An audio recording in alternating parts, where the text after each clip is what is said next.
We are shifting focus a bit to the Mod International Education Fair. We're talking about education. If you have plans of advancing your education, advancing career-wise, you know, if you have any thoughts or plans, then keep your dial here. We're going to be talking to the operations manager of Mod Education. Did I get it correct? Yeah. Oh, you're welcome. Thank you. How are you doing? I'm fine. Right, tell us about the education fair, Mod International Education Fair. So this has been happening for the past 15 years. Right. Mod Education has been in existence for about 18 years, and we have partnership with over 80 universities in UK, US, Europe, and like different parts of the world. And IEF is an opportunity for us to bring those universities to Africa. And Accra happens to be one of our major locations outside of Nigeria that we've had fairs. I was going to say, I detect an accent. Is it Nigerian? Yeah, I'm Nigerian. Yeah. All right, go ahead. Tell us more.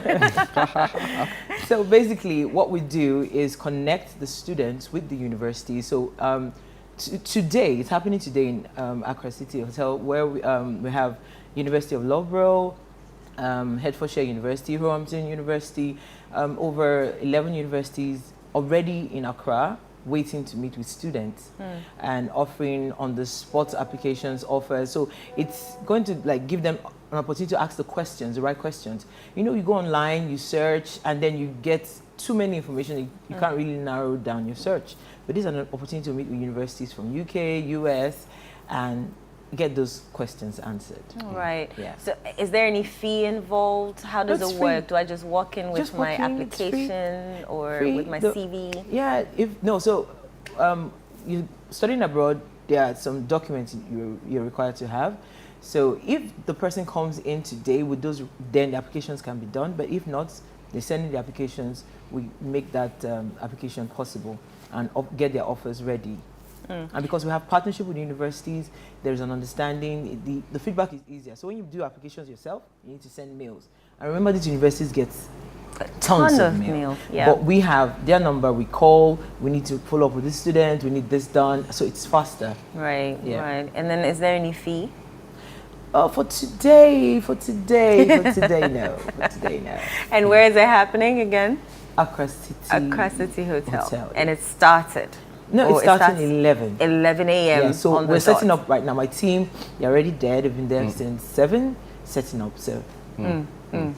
That's interesting. Wow. Good. You know, I mean, I wanted to just find out from you. You've been in the space for some time, right? Okay. I'm sure you've been doing this for quite some time as well. All right. What has been your assessment of the Ghanaian students, right? You know, in terms of our preparedness, you know, our readiness to, you know, be, you know, part of some of these initiatives? Do you see that, you sense that drive, or you feel like there's a lot more we need to be doing for our students to be able to take advantage of some of these opportunities? Also, Africa in general, yeah, we have a lot of people eager to travel out. Maybe not always for the same reason. Everybody has their reason wanting to travel, want to get a better life, want better opportunities for the family and all. So there's been a surge since 2020, the lockdown. There's been a surge of African students traveling, and that's the market that the universities abroad are looking at. So in general, there's been a surge, but in terms of readiness, I won't say just in Ghana. African students in general tend not to read. So that's where we come in. As an agency, what we do is to help you get the right information, because if you apply for something you even qualified for and don't get it right, you won't get the offer. You understand? You might be qualified for that course and make your applications, and you wonder, my friend applied, we both have the same qualification but didn't get it because of 1, 2, 3, but they are not aware and they keep trying to get, just give up. So what MOD does is we are the in-between. So we help the student, tell you what you need to do, the documents you need to get ready, your statement of purpose, what it should look like, how to prepare for your. So you've readied them for it. Exactly. Wow. But you get a sense that there's that kind of, you know, a lot of desire from Ghanaian youth, especially for scholarship. You know, scholarship not in the sense of free, you know, tuition and stuff like that, but, you know, the actual sense of, you know, academia, education, knowledge acquisition, you know, scholarship in that sense. Yeah. You get a sense that there's that, you know, drive. A lot of people want to jump on these opportunities. Yeah, there are a lot of opportunities for scholarships. I think most people are actually, like I said, we don't read. So you just see a scholarship and you apply without actually going through what is required.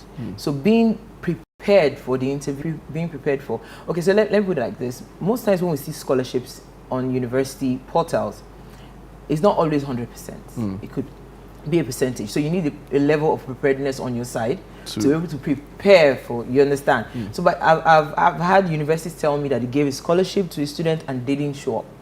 Oh, wow. Because, they didn't realize that apart from the school fees, you need to pay for this, you understand? Or the school fees wasn't really 100%, it was just a percentage, and you didn't have the difference. So being able to get the whole information and being ready, you know, you still have, even if you get the scholarship, you still need to go through the process of visa applications, which some people still have problems with.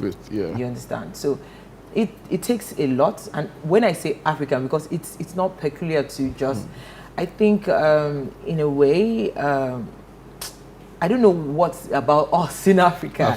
We tend to want someone else to explain it to us. Like, interesting. Just read it and tell me what it is. Rather than read it yourself. But have you been able, as more education, to, you know, assess your progress or your success rate in some of these things, in terms of how many number of students are able to actually get into the schools after all of these, you know, processes? So over time, like I said, we've been in business for over 18 years.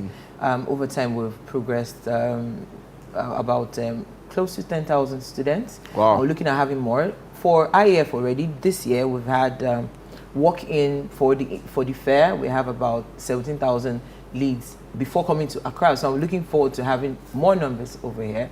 So like I said, there's an eagerness to travel. Right? So it's just to get everything right. If you get it right, it's not that hard. It's legal. So it's fair.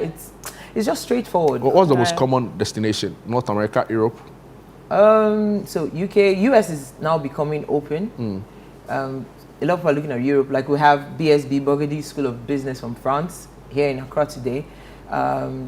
US, people are looking at US now because we're seeing, or hoping that we're going to see the difference. And then, you know, the changes in a lot of people are looking at Australia, but with the policies, it's still, well, we still have hope. Do you, let me ask this question, because I know people want to know whether you help with visa processes, or it's just the school application? So we do from school application to visa process. Okay, so from all the way to the end, you help to ensure, because we need the main thing is for our students, it's not just to get the offer, get the application, get the offer, and then you sit at home. You need to get to your school. Our joy is our students getting to the school. Yes. Right. I think it's, you know, top stuff you are doing. All the best to you. You know, we'll pass by to see how it's going. Probably have a conversation after when the success stories, you know, start kicking in. But thank you so much for your time. It's been a pleasure having you here. Thank you for having me. All right. So Edo, so wait, for good day, maybe they need to give us, you know, a visit to go and check the things for ourselves outside the camp. It's a good idea, right? Yeah, that would be great. All right, cool.